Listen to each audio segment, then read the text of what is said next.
Hello everybody and welcome back to the channel. Today I am going to be reviewing Red Country by Joe Abercrombie. And if anybody tuned into the most recent episode of Chatting with Nuts on the Fantasy Network, I was a guest on there with Jimmy, and I made the assertion during our live stream that not only is Red Country a fantastic book, I think that it is the best of all of Joe Abercrombie's standalones, and I will stand by that claim.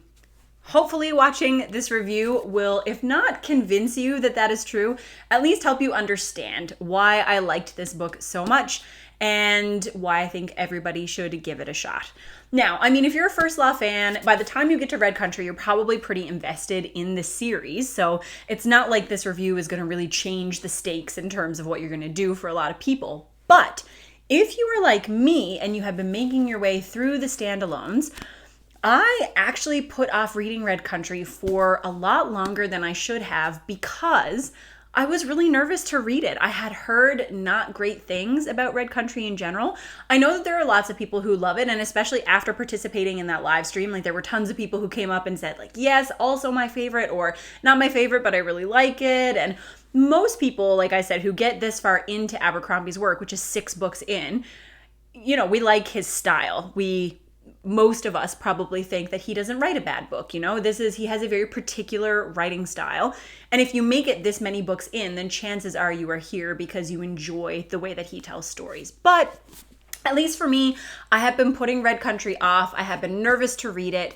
And I hope that by watching through this video, you might have some of those fears relieved in some way, because this ended up being, like I said, an absolute favorite for me and probably one of my favorite books that I have read this year. But just to set the stage a little bit for anybody who is not up to date, like all the way through these standalones, this is the third of Joe Abercrombie standalones, which kind of bridge the gap between his First Law trilogy and then his Age of Madness trilogy. And this one is written in a particular Western style. So I think this was Abercrombie intentionally trying to channel that ambiance, that feeling that you get from reading or watching a Western. And I think that he succeeded on a massive scale. As someone who really enjoys watching Westerns, I haven't read a lot of Westerns, and I think that's something that I may try to make a goal for myself for next year because I really love watching them. I like that atmosphere. I usually like that type of story, the setup. You get the adventure tale, but it's usually mixed with something like a little grittier and a little darker, which is perfect for Abercrombie because you get the opportunity for really exciting fights and really witty dialogue and really terrible people. And it all comes together to make something that fits his writing style really well. The back of this book, and the only explanation for it that's on my copy, says, "The past never stays buried," which is an excellent tagline. And to me, it's the only thing that you should know before going into the book. I unfortunately listened to this one on audio. Not unfortunate because of the audio quality. The audiobook was superb.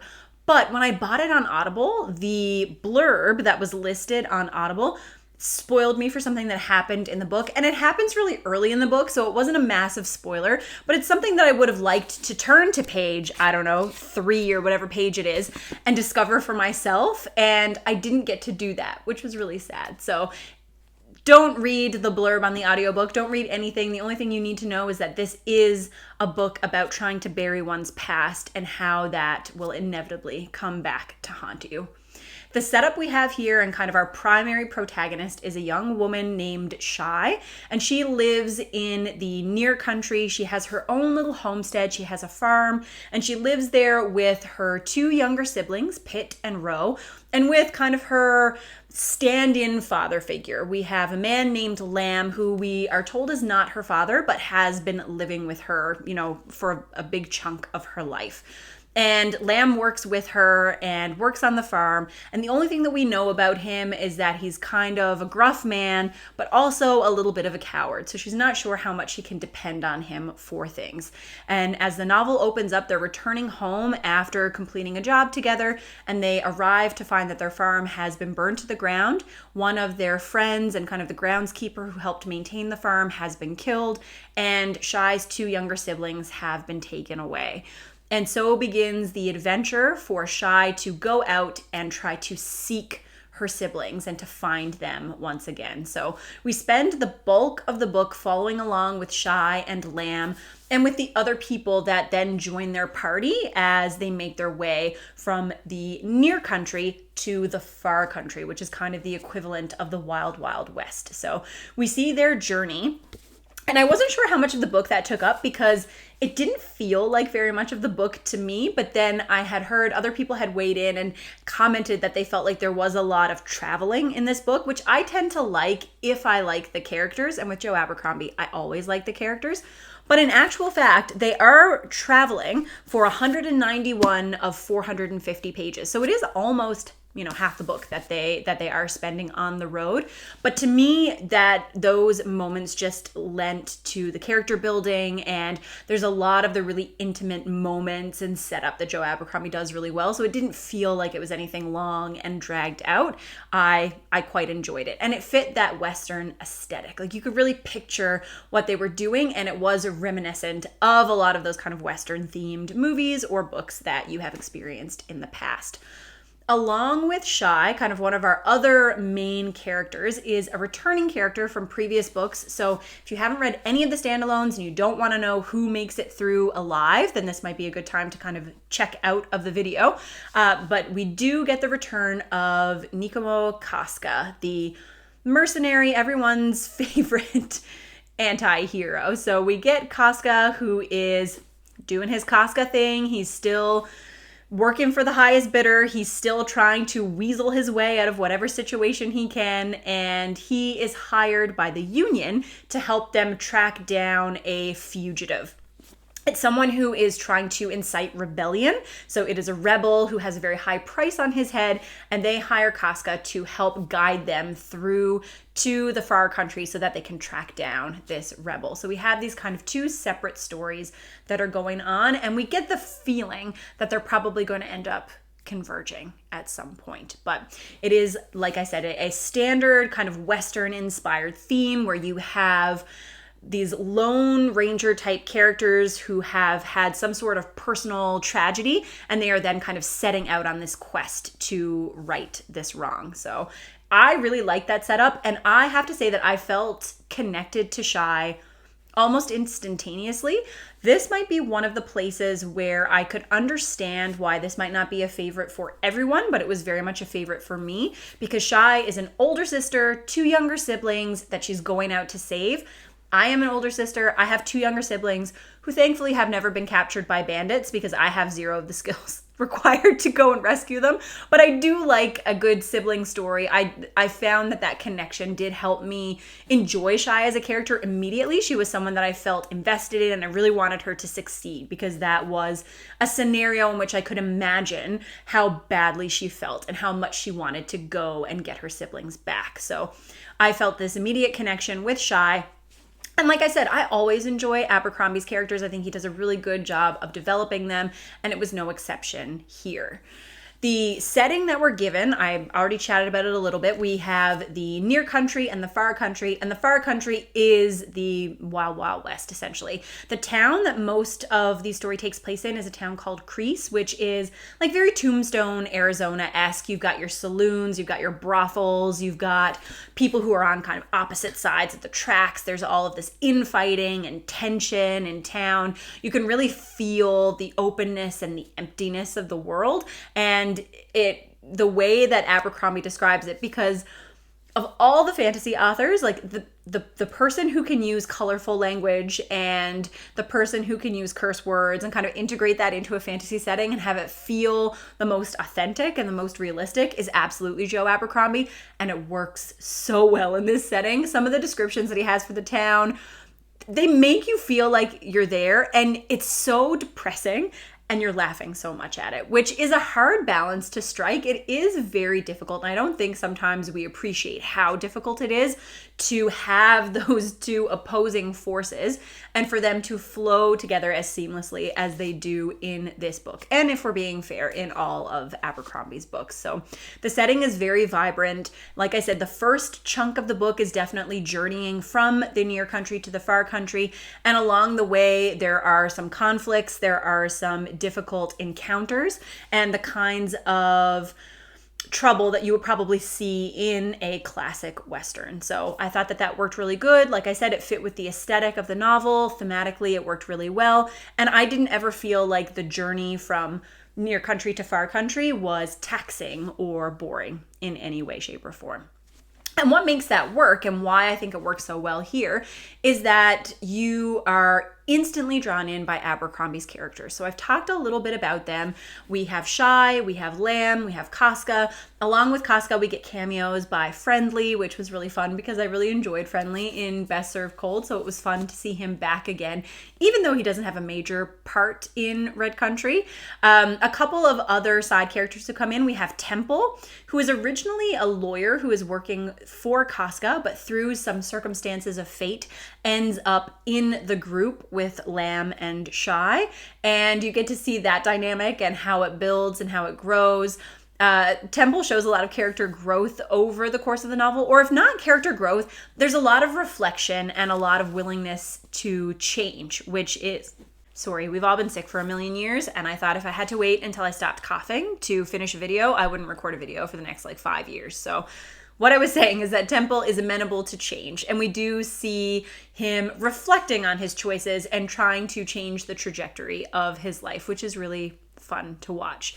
There's also a couple of minor characters that are really fun. You've got an ailing actor, you've got an adventurer with a reputation that precedes him, and there might be a little bit of Gideon Lockhart vibes from Harry Potter in there.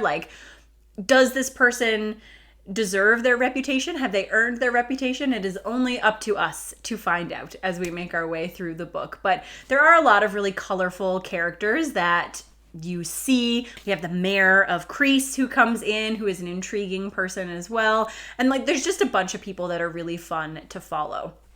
Along with the story with Shy, we do get some glimpses of her siblings. And this happens from right from the beginning. So this is not a spoiler to know are they dead? Are they not? We know that they have been taken, and we do get some glimpses into who has taken them and what they are doing.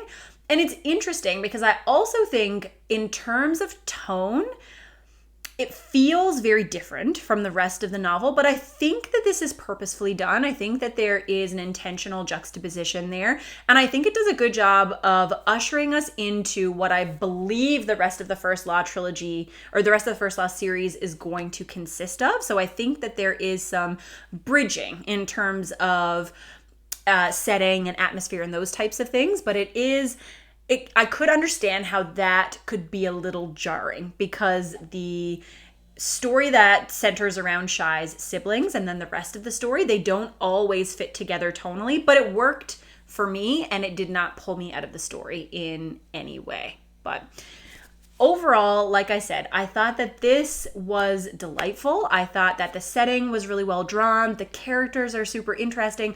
I enjoyed the plot. I liked the way that it played out. Obviously, I'm not going to give any spoilers in this section, but I just thought the way that the story resolved both fit the characters, but also fit that Western aesthetic. The end of this book, I can envision it on the screen.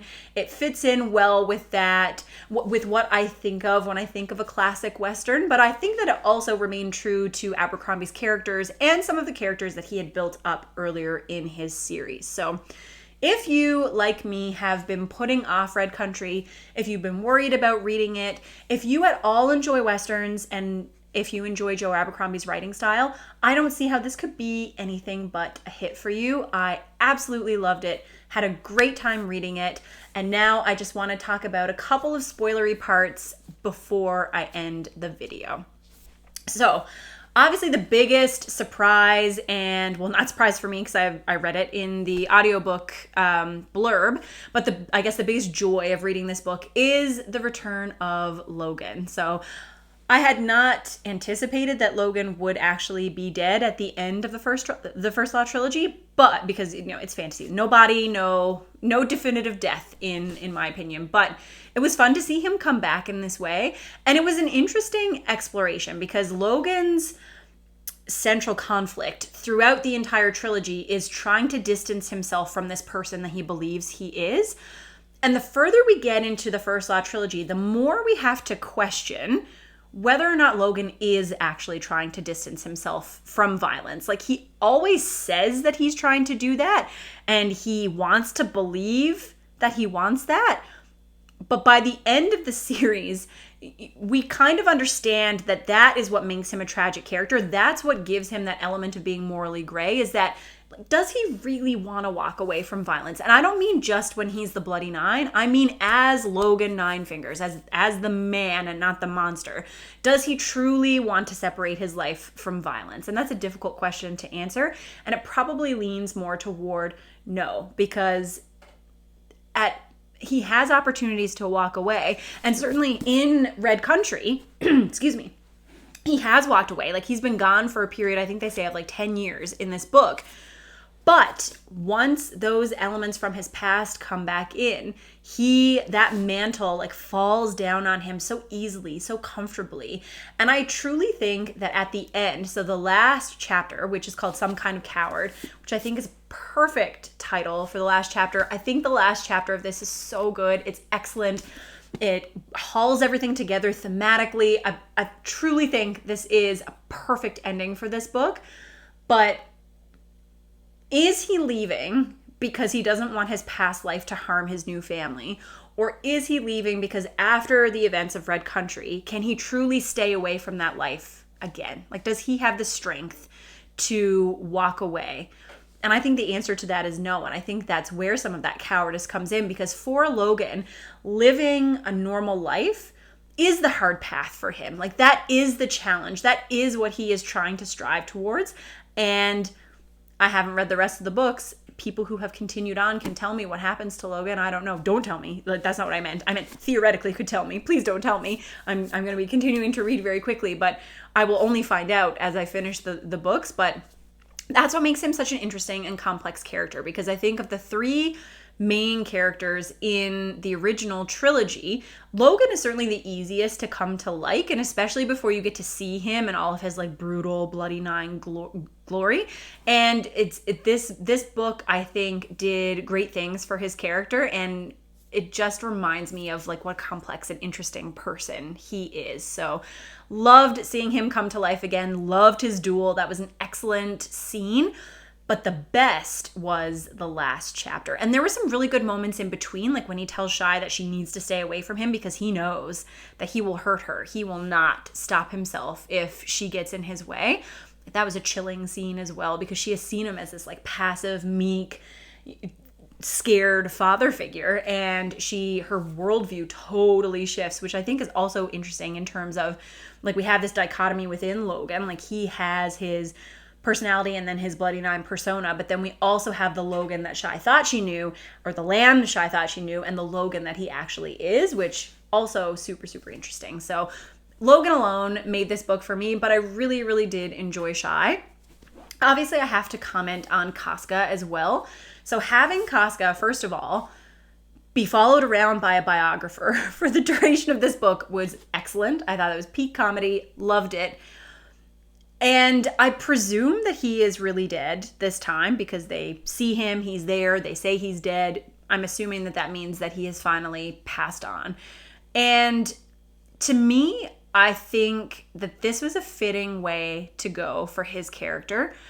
I really liked the end, like the last couple of scenes that he had where Temple asks him, like, what do you actually want? Like, it's not money, clearly, because you've had the opportunity to have and save or invest or whatever your money. It's not glory, because that's never what you seek. Like, what is it that you want? And I think in the spirit for lots of men like Casca, who are scared of what they are and what they want to be and whether or not they've lived up to that, he's reached a point in his life where he has lots of regrets, but he's also, I think, desperate for it not to end, and knows that he has far more years behind him than in front of him. And so that moment of sadness when he says that he would like to go back and do it all again is just, I really felt for Casca. And Casca I have found to be very entertaining throughout the series, but he's not someone who inspires a lot of empathy, at least not from me.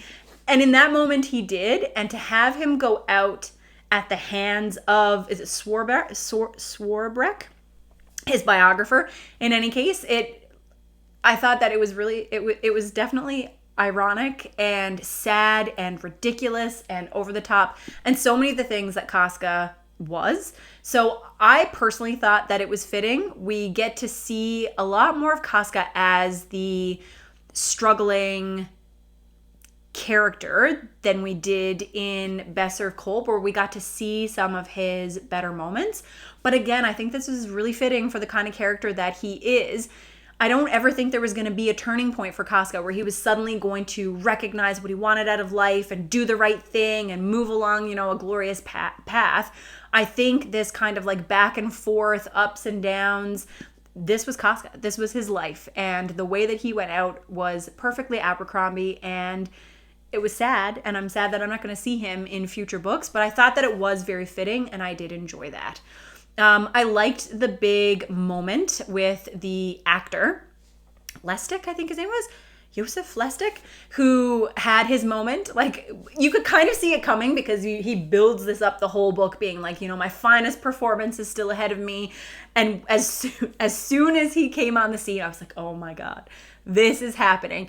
And it was excellent. Even if you could see it coming, even if you knew it was going to happen, it was still so enjoyable. So absolutely loved that moment as well.